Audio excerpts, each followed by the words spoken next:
guys, welcome to my YouTube channel Diary of TB. My name is Tia. If you like the video, you could like the video. If you don't like the video, you could dislike the video. Please share, comment, and subscribe my channel. Halo semuanya, selamat datang di channel YouTube saya Diary of TB. Nama saya Tia. Apabila kalian menyukai video ini, silahkan di like. Apabila tidak menyukainya, silahkan di dislike. Tolong di share, di komen, dan di subscribe. Bagi kalian yang baru di channel saya, selamat datang, selamat menikmati video-video saya. Jangan lupa untuk di subscribe ya. Bagi kalian yang sering nonton video saya, selamat datang kembali. Tapi bila kalian belum subscribe, tolong subscribe ya guys, karena subscribe itu gratis loh. Dan bagi kalian yang sudah subscribe, terima kasih atas dukungannya. If you are new in my channel, welcome to my channel. Enjoy my video. Don't forget to subscribe. If you already been in my channel, welcome back. But if you haven't subscribed yet, don't forget to subscribe, because subscribe is free guys. And for you who already subscribed my channel, thank you very much. I really appreciate that. Guys, how are you today? Ini lanjutan klarifikasi video kemarin ya. Sorry, mata gue sembab soalnya kan ya habis nangis kemarin lah semalam. Jadi tadi sempat ada teman, ini sebenarnya teman dulu gue sempat deket sama dia,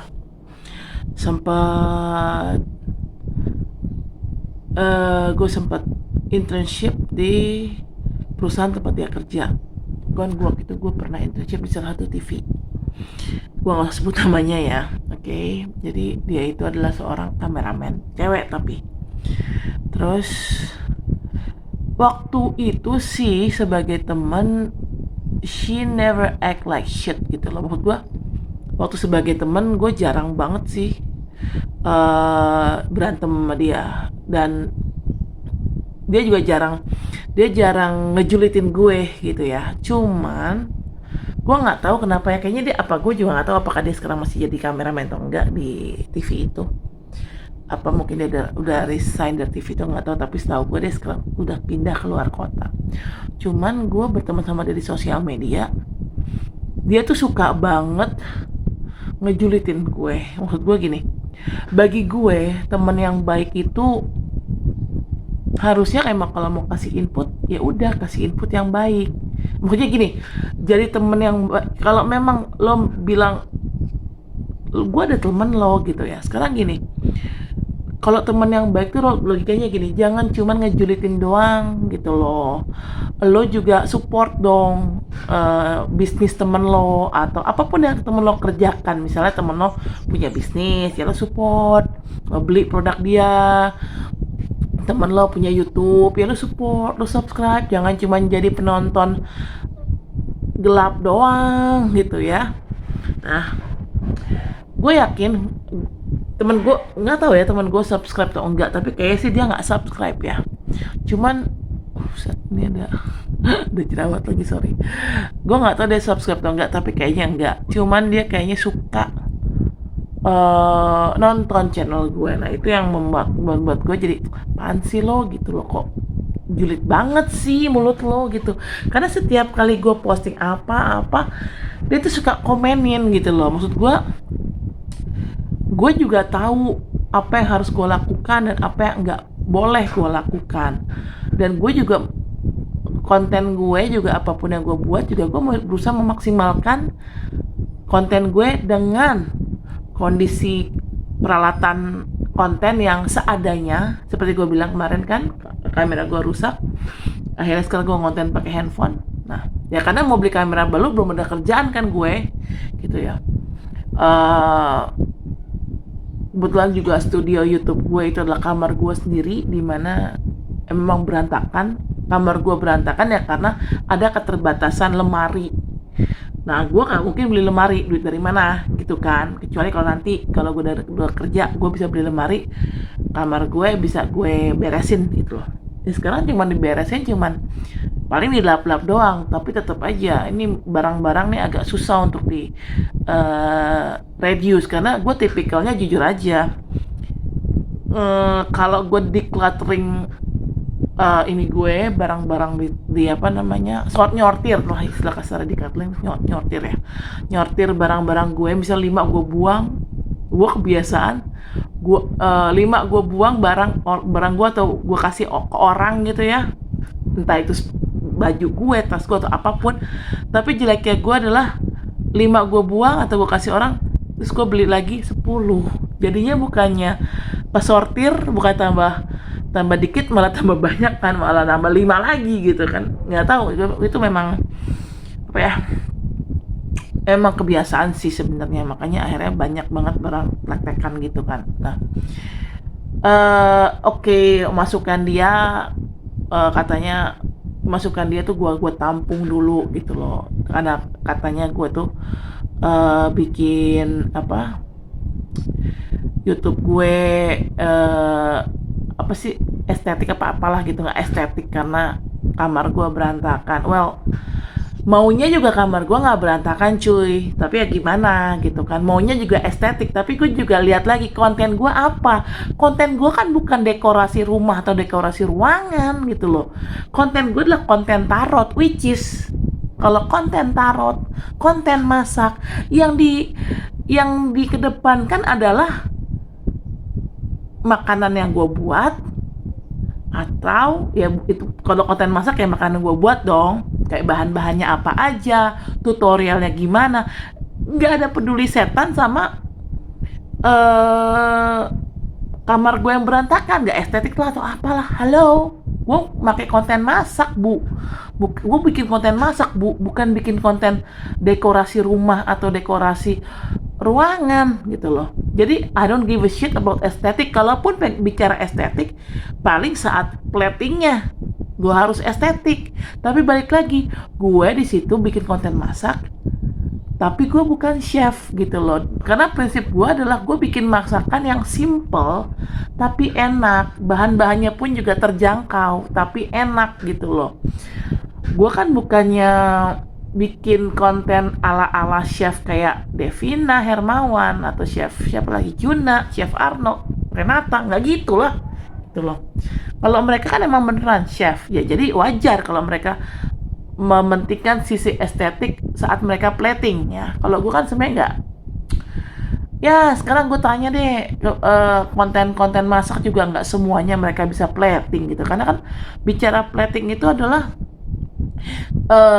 apa ya, butuh keahlian khusus tersendiri gitu loh. Yang ingin gue share di sini adalah menu masak gue. Ya paling tidak syukur-syukur menu masak yang gue bikin itu bisa menambah ide ibu-ibu di rumah yang memang menjadi viewers gue atau subscriber gue untuk masak gitu loh.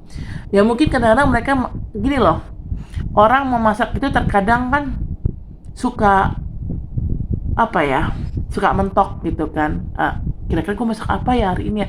Ya kadang-kadang orang karena mentok idenya, masaknya cuman gitu-gitu aja, sayur asem, tempe goreng, tahu goreng, pokoknya nggak bervariasi menunya gitu loh. Nah, gue konten masak gue di sini lebih untuk membantu orang gitu loh, untuk memperkaya variasi masakan yang memang bisa mereka buat di rumah untuk dimakan oleh keluarga mereka sendiri. Karena sekarang gini, kalau lo bisa bikin lo bisa masak apapun, Western, Japanese, bisa masak Chinese food, bisa masak Indonesian food, apapun, otomatis kan masakan yang lo bikin di rumah, yang lo sajikan di rumah kan bervariasi, ya kan? Nah, itu jadi nilai tersendiri juga buat lo sebagai perempuan gitu loh. Kenapa? Karena lo memperlihatkan sisi lo tuh bisa masak sebagai perempuan. Dan pasti laki lo bakal sayang sama lo, karena resep untuk membuat suami bahagia itu cuma 2. Manjakan perutnya, artinya lo harus bisa masak sebagai perempuan. Yang kedua, manjakan alat vitalnya, biar dia nggak jajan tanda kutip di luar sama perempuan lain gitu loh. Nah, gue juga kebetulan jujur, konten masak gue itu sangat bervariasi. Kadang gue masak Chinese food, kadang masak Western food, kadang masak Japanese. Karena kenapa? I always challenge myself to do something yang gue belum pernah lakuin sebelumnya gitu loh. Gue selalu kayak gitu, dan gue juga kebetulan memang niatnya mau bikin catering, cuman mungkin pre-order ya, bukannya ready stock.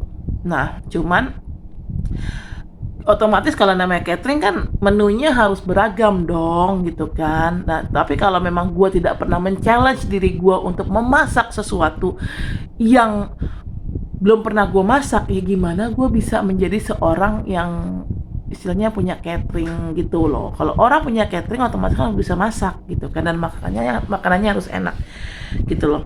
Nah, karena di sini gue lebih konsep konten masak-masakan gue lebih ke ingin memperkaya variasi menu atau memberikan ide variasi menu kepada subscriber gue dan juga kepada uh, apa namanya, kepada subscriber gue dan kepada viewers gue. Ya udah, gue I do my best gitu loh, bisa bikin, karena prinsip gue masak itu nggak harus ribet dan nggak harus mahal gitu loh. Cuman lo harus, sebagai perempuan, lo harus memaksimalin usaha lo untuk bisa masak ini tuh. Gue itu ya tipikal orang yang memang kayak gitu masak itu gue nggak suka tuh masak yang ribet-ribet, ngulek-ngulek. Coba aja lo cek konten masak-masak gue, ada ngulek-ngulek? Nggak ada. Gue pasti pakai blender untuk ngeproses bumbu yang gue pakai buat masakan gue. Gue nggak pernah ada uh, adegan atau scene yang mengulek, nggak. Karena gue memang prinsipnya itu simple, enak, dan tidak harus mahal. Kenapa gue bilang simple? Ya prosesnya simple gitu, nggak usah pakai acara ngulek-ngulekan. Sekarang mah zaman sekarang kan udah zaman canggih ya, dimana udah ada namanya food processor, blender. Jadi ngapain pakai cara manual ala-ala dulu alias ngulek, ribet. Kadang-kadang orang yang tadinya mau masak, cuman akhirnya dia apa ya, mengurungkan niatnya dia untuk masak, yaitu karena ribetnya itu. Nah, sekarang gue justru di sini memperlihatkan masak yang simple tapi enak dan gak harus mahal. Itu justru memotivasi perempuan-perempuan yang baru belajar masak gitu, yang tadi nggak bisa masak terus coba untuk belajar masak gitu loh. Karena kalau misalnya gue kasih video yang penuh dengan bumbunya ribet-ribet, mahal-mahal gitu, terus juga cara masaknya ribet-ribet, ngulek-ngulek, ya orang juga jadi mikir kan, aduh bumbunya mahal, aduh cara masaknya juga ribet, ya udahlah ribet deh, gue nggak jadi masak deh, kan kayak gitu loh. Gue jadi memang vlog masak gue itu lebih ke masakan yang simple, nggak harus mahal alias murah, dan yang enak gitu loh. Nah, karena gini, kalau memang lo bisa masak, lo harus nge-challenge diri lo untuk masak apapun gitu loh. Nggak cuman Indonesian food, tapi harus bisa masak Chinese, Japanese, Korean, Thailand, bisa masak Western gitu loh. Nah, jatuhnya kan kalau lo bisa masak apapun, jauh lebih simpel daripada lo harus beli kan, logikanya gitu. Sekarang gini, let's say lo bisa masak misalnya teriyaki beef gitu ya. Teriyaki beef, let's say kalau kita beli, let's say di restoran fast food itu tuh yang restoran Jepang itu loh, yang fast food gitu. Gue nggak sebut nama ya, apa sih yang pokoknya titik-titik bento, nah itu nggak tahu ya itu kan dia ada juga menu teriyaki beef kan. Nah, cuma kan masalahnya agak mahal ya kalau lo beli ala carte-nya itu yang khusus untuk teriyaki beef itu agak mahal. Setahu gue ala carte-nya itu bisa sampai 30-an something, 40 atau 50-an, itu belum termasuk tax. Tapi ya itu cuma sepiring aja gitu. Nah, kalau lo bisa masak teriyaki beef, ya udah bikin aja, tinggal lo siapin bumbu-bumbunya, lo bikin. Paling modal berapa sih gitu kan, nggak nyampe modal 100.000, tapi lo udah bisa masak satu panci penuh buat keluarga lo makan dari pagi, siang, sore, malam. Bahkan kalau memang masih nyisa, bisa buat besoknya lagi, ya kan. Disitulah kenapa gue bilang irit. Kenapa gue bilang murah? Lebih baik kalau lo memang bisa masak, ya lebih baik lo masak sendiri daripada lo beli gitu loh. Kan beli jatuhnya lebih mahal kan. Yang mana ada orang jual teriyaki beef cuman 10.000 atau 5.000 seporsi, nggak ada. UMKM pun juga jual teriyaki beef tuh bisa minimal 20.000 30.000 ya. Namanya juga beef, bahan dasarnya beef udah mahal kan, belum lagi bumbu-bumbunya yang lain. Harus pakai teriyaki sauce apa segala macam. Nah, intinya tuh konten masak gue itu lebih mengedepankan untuk taste, price, dan um, caranya, how to cook it, simple kan. Jadi saat ada orang julid, kalau gue bilang sih temen gue ini termasuk julid ya, karena dia tuh komentarin apa, kamar gue yang gak estetik lah, berantakan lah. Halo, ini ya seperti gue bilang tadi di awal, ini konten masak memasak cuy, bukan konten dekorasi rumah atau dekorasi ruangan. Kecuali gue bikin konten dekorasi ruangan atau dekorasi rumah, ternyata kamar gue berantakan kayak kapal pecah, terus lo julitin gue, oke, wajar. Kenapa? Karena kan konten gue dekorasi rumah, dekorasi ruangan kan, dimana ya ruangan itu harus bersih, terus juga harus rapi dan minimalis barang, minimal apa, jarang barang gitu loh, nggak apa ya, nggak berantakan barang. Nah itu boleh lo protes ya, lo kan kontennya bikin dekorasi rumah dan dekorasi ruangan, kenapa kamar lo sendiri berantakan? Nah itu pantas tuh lo komplain soal gue, pantas. Nah konten gue soal tarot, soal masak memasak, soal review makanan, review produk, review UMKM, nggak ada hubungannya sama bicara estetik ruangan gue, apa ruangan studio gue atau enggak cuy. Jadi maksud gue, please deh, jadi teman itu jangan cuma bisa julitin doang, lo juga harus support. Kalau lo memang anggap gue teman, ya lo juga harus support lah apa yang gue perbuat. Dalam arti apa yang gue perbuat, gue lagi bikin YouTube nih, YouTube channel, ya lo support lah, lo subscribe, lo nonton. Jangan cuma ngejulitin doang. Nah itu, kalau cuma ngejulitin doang, jatuhnya lo bukan teman tapi netizen ya. Dan jujur, gue nggak peduli sih sama omongan orang yang gue anggap cuma netizen gitu loh ya. Paling kalau mereka kasih input yang baik, gue akan lakuin. Tapi kalau mereka termasuk netizen yang julid, yang suka ngejulit, itu gue anggap ya udah bodo amat gitu loh.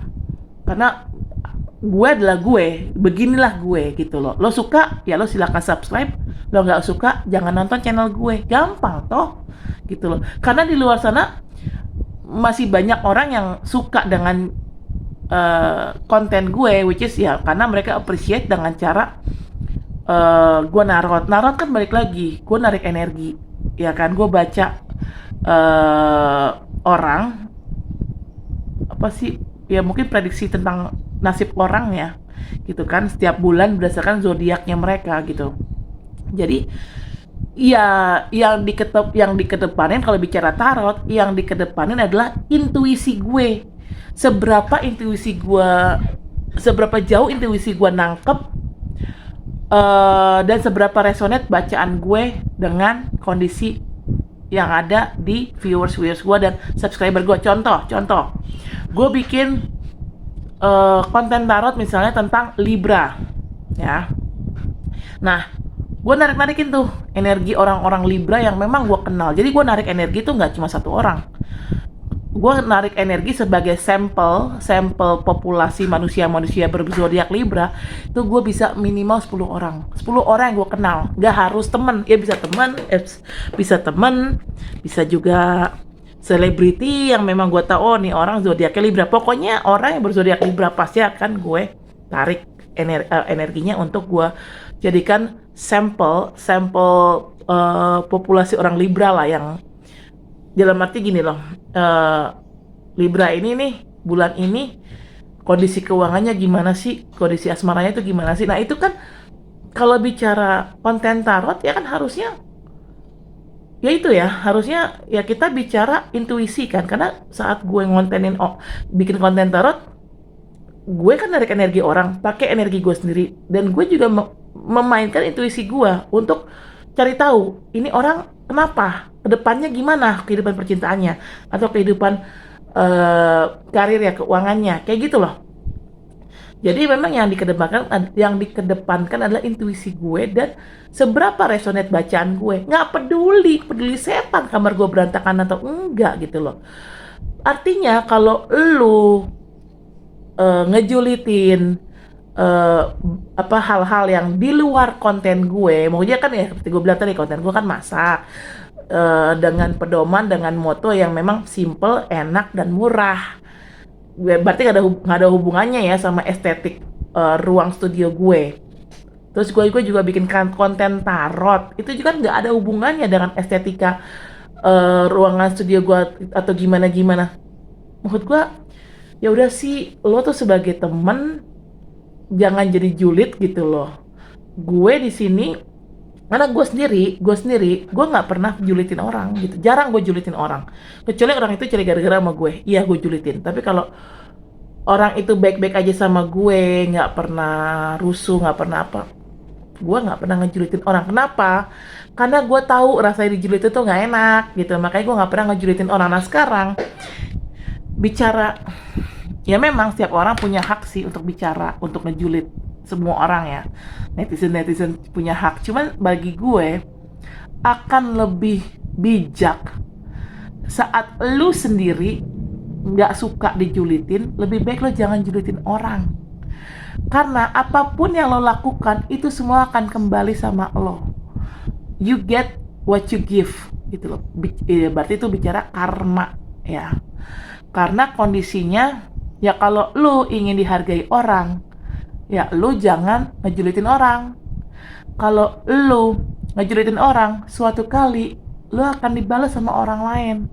Dan di situ bukan tipikal orang yang wise kalau menurut gue gitu loh. Itu mah tipikal orang yang julid aja ya gitu. Dan gue ya bodo amat lah sama orang kayak gitu. Gue jujur, gue orangnya sebenarnya bisa dikritik. Cuman gue lihat nih kritikan yang masuk tuh kayak apa. Kalau memang kritikan yang masuk tuh credible dan memang bisa apa ya, bring some good input ke kualitas kualitas video gua, kualitas uh, narot gue, ya itu gue bisa pertimbangkan. Contoh kayak kemarin teman gue, dia sutradara film, sutradara FTV dan sinetron, gue nggak usah sebut namanya ya. Dia memang orang film kan, sutradara, dia ngerti lah gimana caranya bikin video yang bagus ya, teknik-teknik editing yang bagus ya, dia ngerti lah gitu, orang memang itu bidangnya. Nah dia kemarin sempat kasih gue input, ya lu tuh kalau bikin bumper opening jangan gini, ini terlalu simple, gini gini gini. Nah itu input yang bagus. Gue bilang oke Andre, gue akan coba um, one thing, gue tuh percaya sama yang namanya seleksi alam. Jadi gini, semakin kita bertambah usia, circle kita tuh juga jadi lebih mengecil.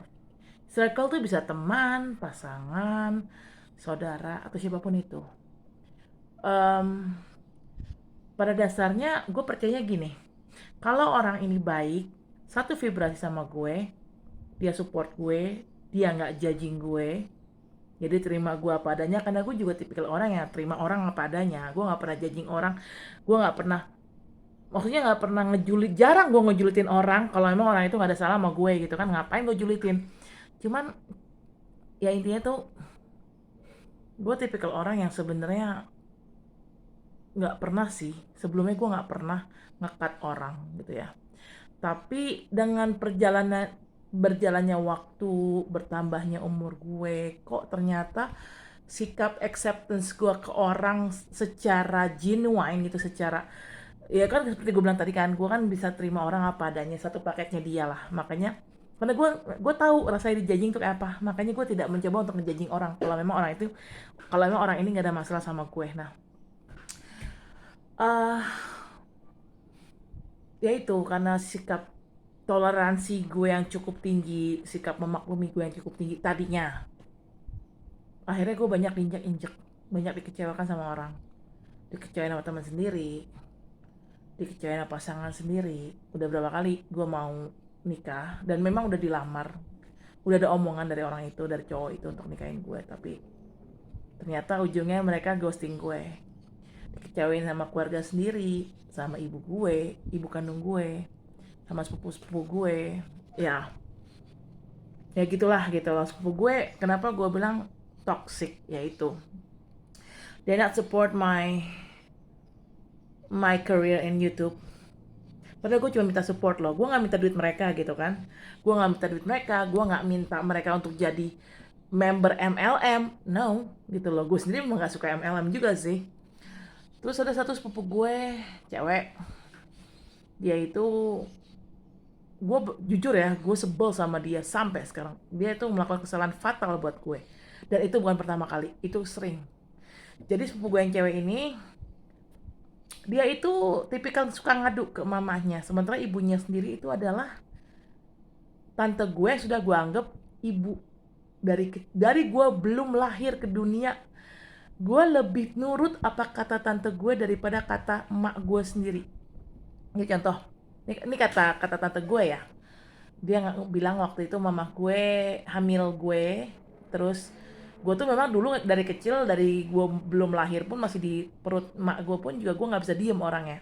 Ya sama kayak sekarang juga gue nggak bisa diem, gue aktif. Nah, saat gue nggak bisa diem, mak gue kan kesakitan perutnya kan, gue suka ngulet mungkin ya atau apa. Saat gue dibilangin emak gue untuk udah jangan ngulet-ngulet, mama sakit, gue nggak pernah mau denger kata emak gue. Tapi kalau tante gue yang ngasih tahu gue sambil ngelus-ngelus perut emak gue mendadak langsung nurut, dan gue mendadak langsung antang dan gak aktif lagi gitu loh. Mendadak untuk gue tidak ngulet-ngulet lagi dan tidak membuat emak gue kesakitan. Segitu spesial hubungan antara gue dan tante gue, makanya gue manggil dia mama.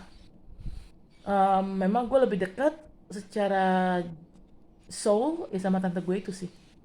Nah, teman sepupu gue ini, jadi ada satu postingan gue waktu itu di sosmed, di IG terutama. Jadi gini, gue tuh sebenarnya ada project untuk, awalnya gue ada project sama temen gue yang ex marinir.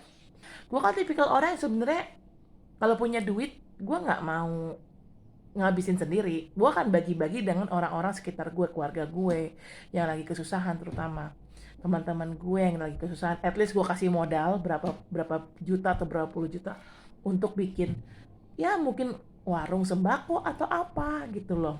Karena bagi gue berbagi itu adalah kebaikan. Dalam arti kebaikan gini, kita berbagi kebaikan ke orang, nanti kebaikan itu akan datang lagi ke kita. Itu yang gue percayai ya. Gue tuh niat mau ngebantu dia intinya secara finansial ya. Secara finansial, dan gue emang share niatan gue itu di story, bukan story, di IG feed, di status IG feed gue.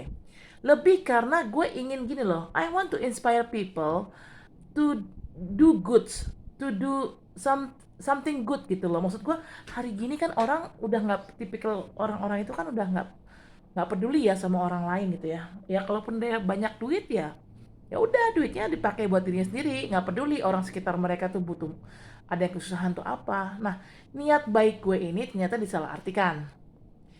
Tante gue sebenarnya dia nggak temenan di IG, tapi anaknya yang sepupu gue itu dia temenan di IG. Dia ternyata ngadu postingan gue itu ke tante gue, padahal saat itu gue lagi sakit COVID, dan gue share hasil swab gue di IG, di sosmed, di IG, di FB. Jadi impossible kalau dia bilang gue nggak tahu lo COVID. Bohong banget, orang gue share hasil swab test gue. Kenapa lo bisa bilang lo nggak lihat hasil swab test gue? Pasti lo tahu hasil swab test gue dan lo tahu gue COVID, tapi lo tega ngaduin gue ke tante gue tentang postingan gue yang sebenarnya isi postingan gue tuh niatnya adalah membantu dia, membantu ibunya gitu kan. Ya kalau gue dapat itu ya, dapat uang dari tanah sengketa itu ya gitu kan. Nah, ternyata si anak ngadu ke ibunya nggak tahu gue kena COVID karena gue memang belum cerita ke ibunya. Karena gue tipikal orang yang kalau sakit ya udah diem-diem aja, nggak apa namanya, ya kalau lo pengen tahu ya lo lihat dari postingan IG gue. Tapi kalau memang kalau ngomong langsung gitu ke orang-orang, gue announce gitu, hey gue COVID lo, hey gue COVID, no, gue nggak kayak gitu. Nah akhirnya ibunya nggak tahu dong. Nah ibunya marah duluan, dia bilang dia ngerasa kamu kok ngomong-ngomong sih soal permasalahan aku di sosmed kamu blablabla. Gue bilang tapi kan aku niatnya baik, ingin bantu secara finansial. Ya sekarang kalau misalnya jangan lihat dari postingannya dong, gue bilang. Lihat dari keseluruhan postingannya. Niat aku apa? Pengen ngejatohin atau pengen bantu? Gue bilang gitu. Ya gue nggak tahu apa yang diomongin sepupu gue ke mamahnya. Gue nggak tahu sehingga mamanya marah di saat gue lagi kena covid, di saat gue lagi berjuang untuk tetap hidup, untuk tetap waras, untuk tidak stres. Karena kalau gini loh, saat gue covid teman-teman gue tuh pada nge-DM gue, ngejapri gue, mereka selalu bilang, Tia jangan stres, jangan marah-marah, karena kalau lo stres, lo marah-marah, imun lo turun. Imun lo turun, selesai lo, kata teman-teman gue gitu. Lo harus jaga imun lo, nggak boleh capek, harus makan yang banyak, ya gitulah gue dikasih itu. Tapi yang dilakukan sama sepupu gue nih keterbalikan dari apa yang dilakukan teman-teman gue, gitu kan. Dan jangan bilang dia nggak tahu gue kena covid, orang dia lihat kok hasil swab test gue, ya kali dia nggak tahu gue kena covid, bullshit gitu loh. Tapi dia tega gitu, ngaduin gue ke ibunya sehingga ibunya maki-maki gue pas gue lagi kena covid. Akhirnya gue bilang sama tante gue itu, mah aku lagi covid ya, please jangan bikin aku tambah stres, gue bilang gitu, kecuali kalau mama pengen bikin aku mati, gue bilang gitu. Akhirnya tante gue diem, pokoknya ya dia menyadari lah gue, oh ada toleransi lah dari dia, oh si Tia kena covid, oke, fine. Tapi yang gue sama sekali nggak terima di situ adalah sikap sepupu gue itu menurut gue dia mengadu domba antara gue dan ibunya. Ya, sekarang dia ngadu ke ibunya, ya kan? Terus ibunya marah, otomatis ibunya maki-maki gue dong. Nah gue dimaki-maki, gue orangnya defensif orangnya, pasti gue akan marah-marah balik, istilahnya adu bacot jatuhnya kan, ya jatuhnya malah berantem namanya, ya apalagi kalau bukan adu domba kan. Gue bilang gila ya nih anak, berani-berani dia ngadu domba gue sama emaknya. Dan sekarang kondisinya kalau gue lagi normal, sehat, is okay dia mau adu domba gue. Gue lagi kondisinya mau mampus, tau gak sih lo, kena covid gitu kan. Gue aja nggak tahu apakah gue bisa hidup atau enggak. Ya kita nggak pernah tahu gitu efek dari covid itu apa. Apalagi waktu itu kenanya itu delta. Delta itu bisa membunuh loh, lebih parah daripada omikron. Tapi untungnya gue selamat sih. Yang bikin ngeri itu adalah saat kena apa, badai sitokin yang after covid, karena orang banyak meninggal tuh justru saat mereka sudah negatif covid. Jadi awalnya mereka covid, terus mereka negatif covid, kena badai sitokin, disitulah banyak orang meninggal. Nah gue juga nggak tahu kan saat itu gue kena badai sitokin atau enggak, gue nggak tahu. Menurut gue lagi fokus untuk kesembuhan gue gitu ya. Tapi diajak berantem sama tante gue, itu pun karena ulah sepupu gue. Sekarang kalau memang dia nggak suka sama postingan gue, ya dia ngomonglah ke gue langsung to the point. Ngapain ngadu ke ibunya? Usia lo udah 30 tahun lebih cuy. Tapi kelakuan lo kayak bocah ngadu-ngadu ke emak lo. Ya elah. Udah gitu saat gue lagi covid lagi, lo mau ngadu domba emak gue, dan lo mau ngadu domba gue sama emak lo pengen gue mati saat lagi covid, lo ngadu domba gue sama emak gue nimbangin maki mama lo pengen gue mati apa gimana sih gitu kan. Dari situ gue ngerasa oke, saudara gue ini toksik. Dan jujur ini bukan pertama kali dia lakukan, ini adalah sekian kali dia lakukan. Dia sering ngadu ke nyokapnya postingan-postingan gue, dimana gue selama ini diem. Tapi gue hitungin nih kelakuan bocah nih, kelakuan sepupu gue, 1, 2, 3, oke. Saat gue udah nggak tahan ya, gue burn out gitu loh, gue keluarin, gue eksplosif ke orangnya. Ya itu kayak gitu. Jadi kedua sepupu gue ini menurut gue itu nggak bisa gue tolerir. Yang satu yaitu nggak support channel gue, malah subscribe juga enggak, malah suruh take down video gue. Padahal sebenarnya itu video juga sebenarnya, ya elah, mungkin dari beratus-ratus video gue cuma sekali doang itu ngevlog di rumahnya dia pas acara halal bihalal. Sebelumnya gue nggak pernah ngevlog kok, karena gue belum jadi vlogger saat itu, belum jadi youtuber gitu kan. Ya gue ngerasa sepupu gue nggak appreciate effort gue. Terus juga dia malah suruh gue take down video gue. Terus sepupu gue yang cewek juga ternyata dia mengadu domba gue sama emaknya sampai berantem padahal gue lagi sakit covid. udah mau mampus gue saat itu. Dan sepupu gue nih, menurut gue kelakuan dia yang mengadu domba antara gue dan ibunya saat gue lagi sakit covid, menurut gue lu gila sih, lu nggak punya empati banget sama gue ya, padahal gue udah kayak kakaknya dia gitu. Dan itu dari itu gue jadi berpikir udah, semua kelakuan lo ini berdua nggak bisa gue tolerir, enough is enough, and I cut them as a cousins. Gue blok dia. Dan kemarin juga pas ketemu di open house, dia datang ke open house, ternyata pas dia halal bihalal sama gue bilang nggak mau. Dan lucunya dia langsung bilang, oh ya udah kok nggak mau. Songong, maksudnya lo salah, kok lo nggak ada minta maafnya ke gue sih? Lo waktu itu nyaris bunuh gue lo dengan kelakuan lo yang mengadu domba gue sama emak lo, ya kan? Malah dia sombong, wah gak beres. Jadi dari situ gue jadi, oh ya udahlah, ini orang nggak beres gitu kan. Dan dari situ gue sadar, balik lagi ke seleksi alam. Gue percaya seleksi alam, kalau orang itu baik buat kita, orang itu akan tetap ada di hidup kita. Mau itu pasangan, mau itu saudara, mau itu sahabat, teman, atau siapapun itu. Tapi kalau orang ini toksik dan membawa mudarat buat diri kita, orang itu akan kena seleksi alam. Either gue yang pergi dari hidup mereka, atau mereka yang gue tinggal. Ya atau mereka yang pergi dari hidup gue, atau gue yang pergi dari hidup mereka. Ya, kurang lebih kayak gitu. Kayak gitu sih guys. Jadi ya, terus juga tadi kan ya seperti gue bilang tadi, ada satu teman gue yang awalnya gue yakin dia nggak subscribe gue, tapi dia suka banget ngejulitin YouTube gue, ngejulitin postingan-postingan gue di sosmed. Sebenarnya dulu dia nggak kayak gitu ya, waktu gue awal-awal kenal dia. Kita temenan baik kok waktu itu.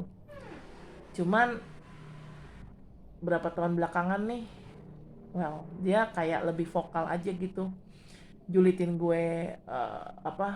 Sekarang gini, lo ngejulitin gue, lo tuh harusnya tanya dulu kondisi gue tuh kayak apa, kenapa gue kok kayak gitu kelakuannya. Karena behind every action that I made, gue selalu punya alasan. Semua tindak tanduk gue itu tidak mungkin dilakukan tanpa alasan yang jelas. Kenapa? Gue tipikal orang yang sebenarnya, ya dulu memang gue careless, dulu gue memang ignorance. Tapi balik lagi, dengan berjalannya waktu, dengan bertambahnya umur, ya I change gitu kan. Gue nggak bisa terus-terusan jadi orang yang ignorance, dan nggak bisa jadi terus-terusan orang yang apa ya, yang nggak pedulian gitu. Dan walaupun dulu gue ignorance, menyebalkan atau gimana, ya jangan salahin gue. Blame my mom treat me like that. I mean like, ibu gue mengajarkan gue dengan penuh pukulan, KDRT fisik, KDRT verbal. Setiap anak, itu dari kecil ya gue dilakukan kayak gitu. Setiap anak yang memang masih kecil di bawah umur balita diperlakukan kayak begitu, akan menyisakan suatu luka secara psikologi. Jadi wajar saat si anak ini bertumbuh kembang, secara psikologi dia nggak stabil gitu ya. Dia menjadi orang yang sangat menyebalkan, menjadi troublemaker atau apalah. Nah, itu kan bukan mau gue ya, gue punya ibu kayak begitu. Dikasihnya kayak begitu sama Allah, ya gimana gitu kan. Jadi sebenarnya kalau lo mau berpikir wisely dan berpikir panjang dikit sih, ya ini kenapa yang nyebelin ya, kenapa troublemaker ya, oh ibunya kayak gitu sih, memperlakukan dia kayak gitu ya. Jadi jangan salahin gue sebagai anak. Istilah kasar anak itu kan buku kosong.